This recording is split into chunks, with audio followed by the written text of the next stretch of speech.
C'est toi contre toi. Salam alaikum.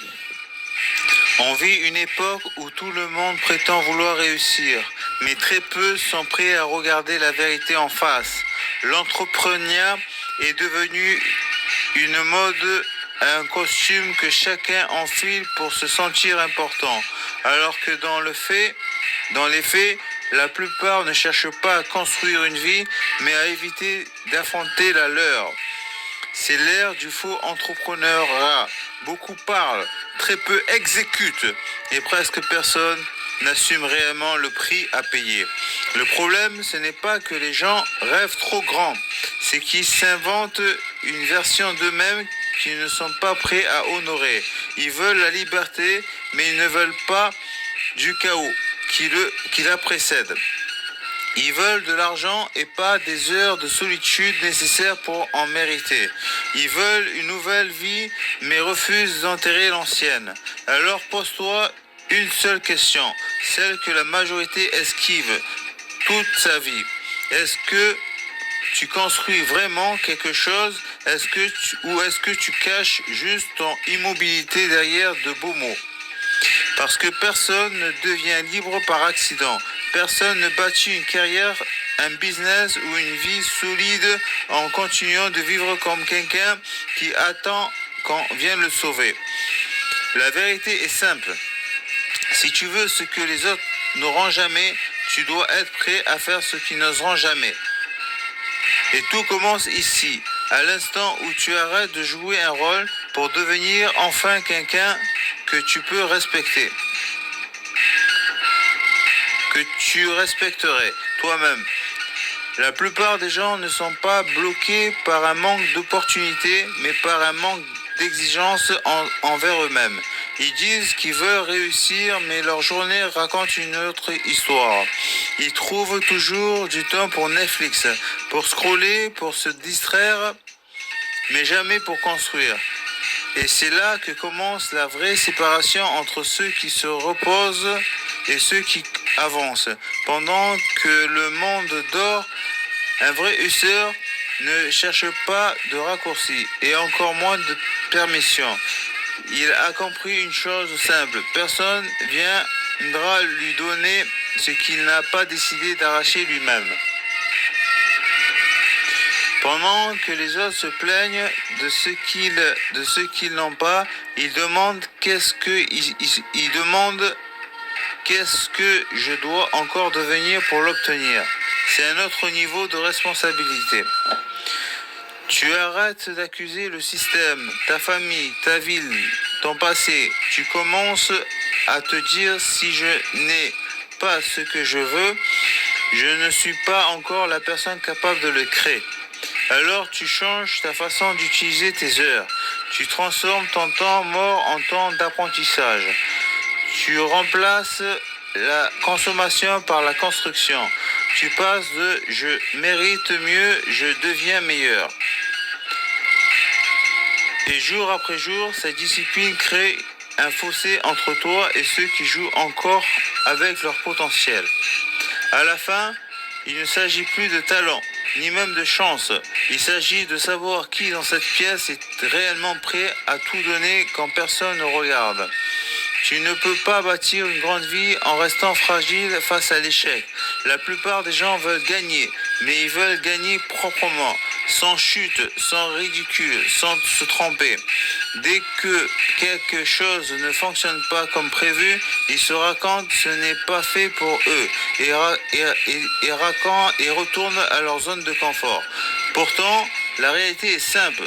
Si tu refuses de rater, tu refuses d'apprendre. Et si tu refuses d'apprendre, tu refuses de progresser. Les entrepreneurs qui avancent vraiment ne sont pas ceux qui ont tout compris dès le départ, mais ceux qui vivent dans un boucle constant. Essayent, se tromper, analyser, ajuster, recommencer. Ils ne prennent pas un échec comme une condamnation, mais comme une donnée. Ils se regardent en face sans se raconter d'histoire. Là, je n'ai pas été assez bon. Là, je n'ai pas réfléchi assez loin. Là, j'ai fui la difficulté. Cette lucidité fait mal, mais c'est elle qui te fait passer du statut du rêveur à celle de bâtisseur. À partir du moment où tu acceptes que chaque journée peut t'apporter un feedback brutal sur qui tu es vraiment, tu commences à voir tes erreurs comme des outils. Tu passes de pourquoi ça m'arrive à qu'est-ce que ça m'enseigne. Et plus tu répètes ce cycle, plus tu deviens dangereux. Parce que tu tombes plus, mais parce que plus rien ne t'empêche de te relever. C'est ce mental-là qui finit par faire la différence sur le long terme. Le plus grand mensonge quand l'on t'a vendu, c'est que tu dois avoir tout compris avant de te lancer. En réalité, personne ne sait exactement où il va. Personne ne démarre avec un plan parfait, un timing idéal ou des garanties. Ceux qui avancent ne sont pas ceux qui ont les réponses. Ce sont ceux qui osent commencer avant de se sentir prêts. Ils acceptent d'être maladroits, débutants, imparfaits tant que ça les rapproche de la vie qu'ils veulent créer. La majorité n'échoue pas parce qu'elle manque de talent, mais parce qu'elle manque de courage au premier pas. Ils attendent la validation. L'encouragement, la certitude. Ils veulent être sûrs que la route sera belle avant d'y poser un pied. Mais l'entrepreneuriat, le business, la liberté financière, tout ça commence dans le flou. Tu entres dans une pièce sombre, tu avances à temps et tu n'y vois clair qu'en bougeant. Ce n'est pas en réfléchissant davantage que tu vas débloquer ta vie, c'est en agissant. Quand tu déclares ton intention, même en silence, quelque chose en toi, tu crées une pression qui t'oblige à te comporter différemment. Tu arrêtes de vivre comme un spectateur, tu deviens acteur. Tu sais que chaque heure gaspillée est une heure qui t'éloigne de ce que tu veux bâtir. Et surtout, tu réalises que personne ne te doit rien. Ni opportunité, ni soutien, ni raccourci. Tu dois aller les chercher. C'est le jour où tu assumes ce que tu veux vraiment avec tous les risques et tous les efforts que ça implique que ta vie commence enfin à ressembler à la tienne. La plupart des gens pensent que devenir riche, libre ou indépendant dépend d'un diplôme, d'une opportunité ou d'un talent particulier. Mais la vérité est beaucoup plus simple, presque brutale. Tout commence avec ta manière de penser. La richesse, avant d'être dans ton compte bancaire, se construit dans ta manière d'utiliser ton temps, ton attention et ton argent. Deux personnes vivent la même journée de 24 heures. Mais l'un la dépense, l'autre l'investit. C'est cette différence silencieuse qui finit par créer un fossé impossible à rattraper. Les personnes qui avancent ne gaspillent pas leur énergie dans ce qui ne leur rapporte rien. Elles savent que chaque heure passée à consommer au lieu d'apprendre les éloigne de leur potentiel. Elles comprennent que l'argent n'est pas fait pour être dépensé au hasard, mais pour générer plus d'argent. Pendant que certains s'offrent des objets pour paraître riches, d'autres achètent du savoir pour le devenir réellement. Ce n'est pas une question de chance, mais de priorité. Mais surtout, elles ont compris que le système dans lequel on vit n'est pas conçu pour te rendre libre. Les esprits veulent, les entreprises veulent te vendre, les banques veulent te prêter, les marques veulent t'aspirer. Rien de tout cela n'est mal, c'est juste la manière dont le jeu fonctionne. Le problème, c'est d'y jouer sans connaître les règles. Quand tu ne maîtrises pas l'argent, tu deviens un consommateur. Quand tu apprends à le maîtriser, tu deviens un investisseur. Et le déclic arrive le jour où tu réalises que ton meilleur investissement, ce n'est pas une action, une crypto ou un business, c'est toi, ton éducation, ta discipline, ta capacité à comprendre Comment tourner chaque euro, chaque minute et chaque heure en quelque chose qui te rend plus fort. C'est le moment où tu arrêtes de survivre et que tu commences enfin à construire. À un moment, il faut être honnête. Ce ne sont pas les obstacles qui décident de ta vie, c'est ta capacité à encaisser les chocs et à revenir. Tu vas tomber, tu vas te tromper de stratégie, lancer des projets qui n'aboutissent pas, travailler des mois pour un résultat invisible. Et c'est là que la sélection naturelle commence vraiment. La plupart s'arrêtent au premier mur sérieux. Ils se disent que ce n'est pas le bon moment, que ce n'était pas pour eux. En réalité, ce n'est pas le projet qui est mort, c'est leur courage. Les personnes qui avancent loin ne sont pas celles qui réussissent tout. Ce sont celles qui refusent de rester au sol. Elles ont compris que la chute fait partie du processus, pas de la fin. Elles utilisent chaque échec comme un rapport d'analyse. Qu'est-ce qui a cassé? Qu'est-ce qui a cassé? Qu'est-ce qui a cassé? Qu'est-ce qui doit changer? Qu'est-ce que je dois devenir de plus solide pour la prochaine étape?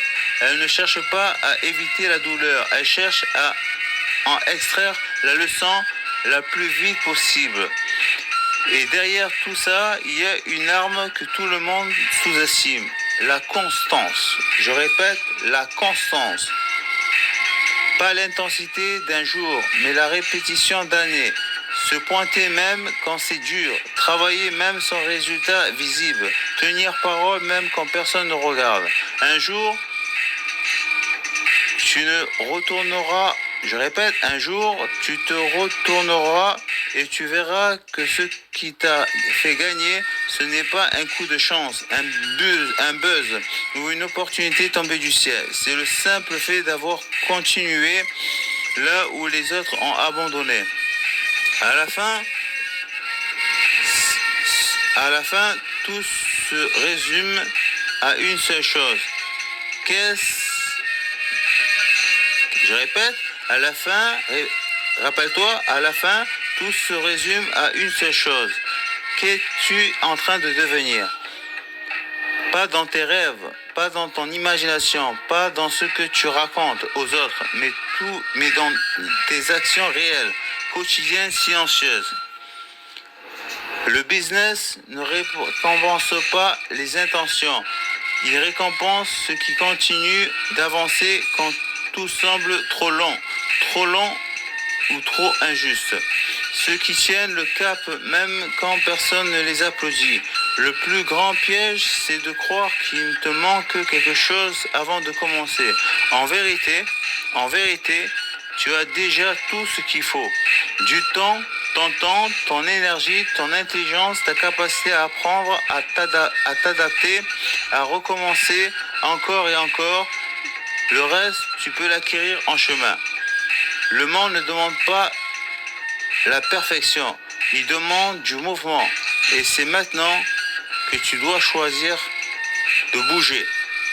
Soit tu continues de vivre dans les excuses qui t'ont maintenu au même endroit depuis des années, soit tu décides que c'est terminé, que ta vie mérite mieux que des demi-promesses, que tu n'es plus disposé à rester spectateur de ton propre potentiel. Parce qu'au fond, tu le sais, la vie que tu veux est déjà en route vers toi. Et il ne reste qu'une seule question. Il ne reste qu'une seule question.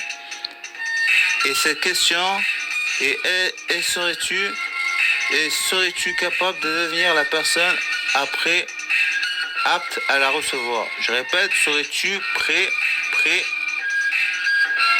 à bouger et à faire ce qu'il faut faire? Amin. À toi de jouer, mec.